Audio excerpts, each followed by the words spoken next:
제가 이제 차를 전에 타던 라브4를 보내주고 다시 아테온을 구입한 지가 5개월 정도 됐고 이제 10,000km 정도를 탔어요. 그래서 시즌이 끝나가지고 한번 결산하는 의미에서 도대체 하이브리드 타다가 디젤을 갈 수 있냐 이런 질문도 있고, 주변에서 아테온 같은 경우에는 이번에 단종시킨다고 하더라고요. 그래서 왜 단종시키지? 이런 생각도 좀 많이 들고, 왜 디젤을 선택을 했는지도 같이 한번 알려드리려고 이렇게 켰습니다. 우선 아테온을 왜 샀냐고 물어보면 진짜 간단한 것 같아요. 제가 이제 전에 차를 처분을 하면서 받은 금액이랑 이것저것 따져보니까 사실 아테온만한 게 없었던 것 같아요. 제 선택지에 투싼도 있었고, 스포티지도 있었고, 어, 네, 그 정도? 사실 저는 해치백? 이렇게 트렁크랑 뒷자리가 연결되는 걸 되게 좋아하는데, 왜냐면 짐을 좀 긴 걸 많이 넣어야 되는 경우가 있어서. 근데 한국에서는 해치백이라고 해봤자 아이서티 단종됐고, 그리고 G70 슈팅 브레이크가 있기는 한데, 사실 제네시스는 제가 가기에는 좀 비싼 브랜드여가지고.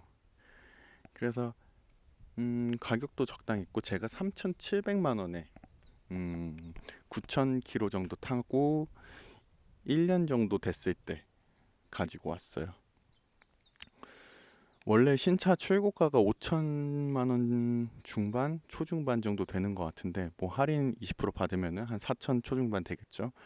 근데 1년 타고 10,000km도 안 뛰었는데 3,700만 원이면 굉장히 메리트가 있다고 생각을 했고, 그래서 그냥 구매를 했어요. 뭐 별다른 이유는 없고. 이제 빼놓을 수 없는 게 사실 디젤이라는 점인데, 디젤을 한 번도 안 타봤어요. 좀 휘발유 이쪽 차들만 많이 타봐가지고.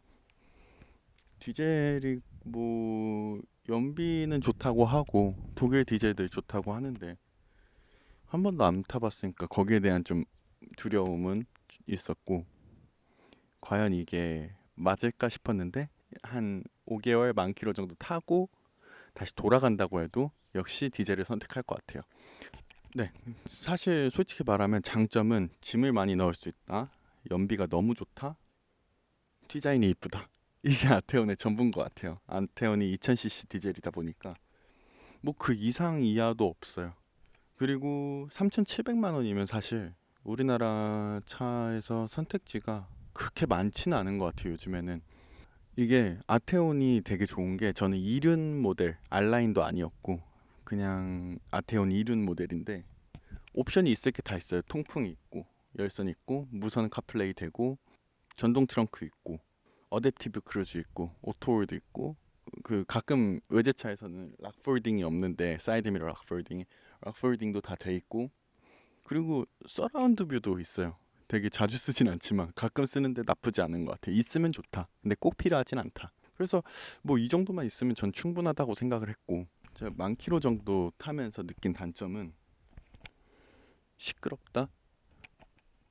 근데 그게 안에서 시끄럽다가 큰 것보다는 밖에서 되게 시끄러워요. 밖에서 진짜 무슨 탈탈탈탈탈 하는 공명, 뭐라 그러지? 좀 음이 많이 울리고 되게 가벼운 소리도 많이 나고, 그래서 조금 시끄럽다? 내가 시동 건지 다 알겠구나. 이 정도? 근데 뭐 그게 그렇게까지 큰 문제인가? 라는 생각은 솔직히 지금도 들어요. 크게 문제는 아니라고 생각을 하고. 그럼 실내에서 시끄럽냐? 실내에서는 익숙해져서 그런지 모르겠는데 시끄럽진 않은 것 같아요. 그냥 적당하다? 방음 처리도 나쁘지 않다?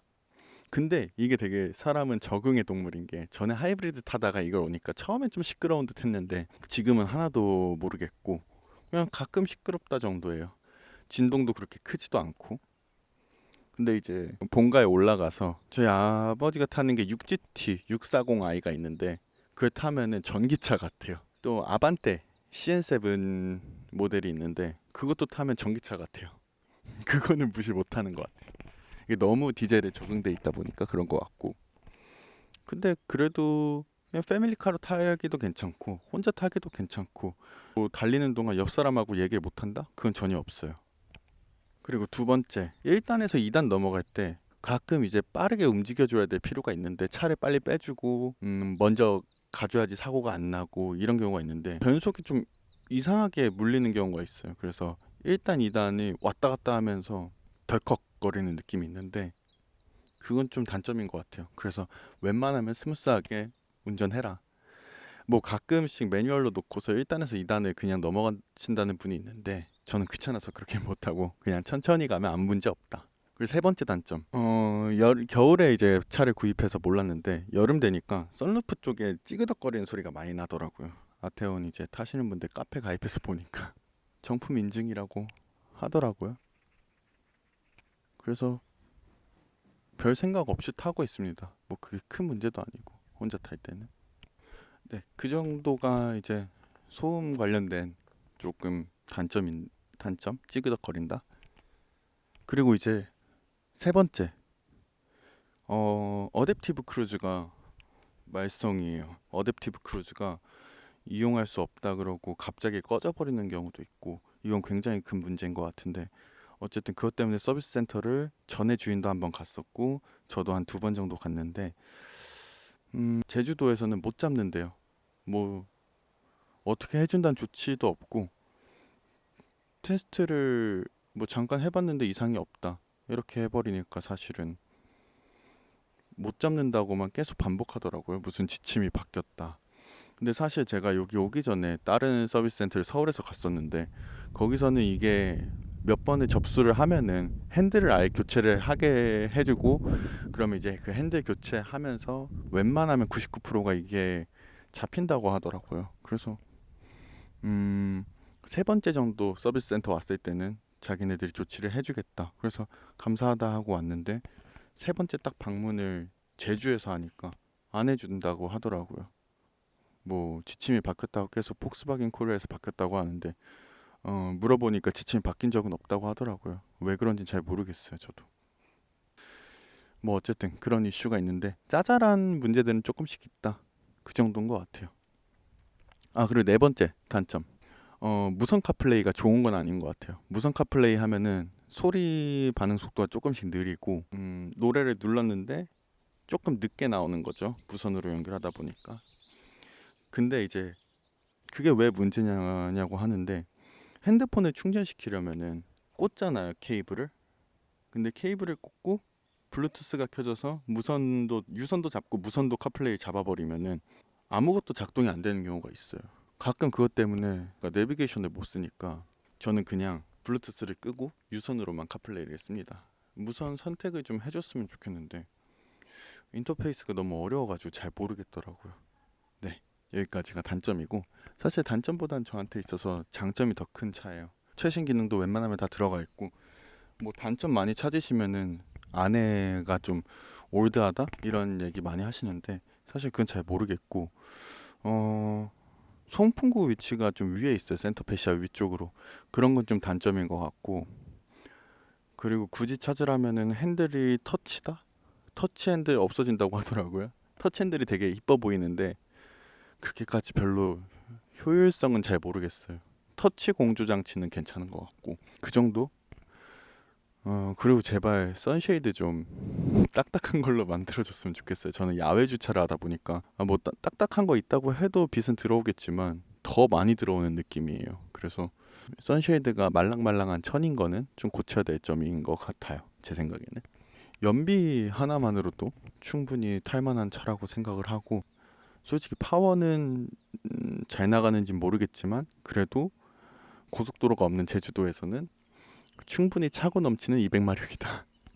그 정도인 것 같고 디젤은 경제성으로 타야 맞는 것 같다. 물론 뭐 고성능 디젤들도 있겠지만 4기통 디젤은 경제성이 최고다. 그리고 한 가지 장점 더. 얘가 주유 탱크가 그래도 좀 큰 편이에요. 그래서 한 번 주유하면은 거의 한 900km에서 1000km 정도 갈 수 있습니다. 제주도 시내 사시는 분들 아니면은 주유하러 자주 못 가실 텐데 저 같은 경우에도 주유하러 가려면 꽤 가야 되거든요. 몇 킬로 가야 돼서 10km? 왕복 한 15km 정도인데 한 번 주유하고 오래 탈 수 있다는 게 또 큰 장점입니다. 한 달에 주유를 한두 번 정도밖에 안 하니까 굉장히 장점인 것 같습니다. 네, 여기까지가 제가 탔을 때 되게 장점과 단점들이에요. 근데 가격을 워낙 3,700만 원이라고 하면은 저렴하게 데리고 온 것 같아가지고 가성비 있게 잘 타고 있다. 사실 3,700을 가성비를 따지기에는 좀 모순인 가격이기는 한데 그래도 나름 큰 트렁크가 필요한데 이 정도 가격에서는 굉장히 잘 선택한 것 같다. 그리고 다른 분들도 차 선택하실 때 느끼시겠지만 만약에 버짓이 3,700만 원, 예산이 3,700만 원 정도 있다고 하면은 생각보다 그 가격에서 넓은 트렁크를 가진 패밀리 세단을 구하기가 힘들어요. 제가 생각하기에 가장 좋은 선택지는 소나타인 것 같은데 뭐 물론 더 가성비로 가면은 QM6도 있고 그렇지만 제가 생각하기에는 이 정도 선에서 굉장히 적당하다. 요즘엔 투싼, 셀토스, 뭐 스포티지, 코나 다 비싸잖아요. 솔직히 뭐 한 3천만 원, 뭐, 뭐 소렌토, 산타페는 솔직히 타고 싶었는데 너무 비싸서 제가 생각도 못했던 차였고 그래서 어쨌든 간에 이 가격대에 이 정도 디자인에 이 정도 유지비 최고의 조건이 아니지 않나 싶다. 단종된다고 뉴스가 나온 거 보니까 그게 조금 아쉽다 정도인 것 같아요. 역시 해치백은 한국에서 안 되는 것 같네요. 여기까지가 이제 제가 5개월 동안 10,000km 정도 주행하면서 느낀 장단점들이었습니다. 감사합니다.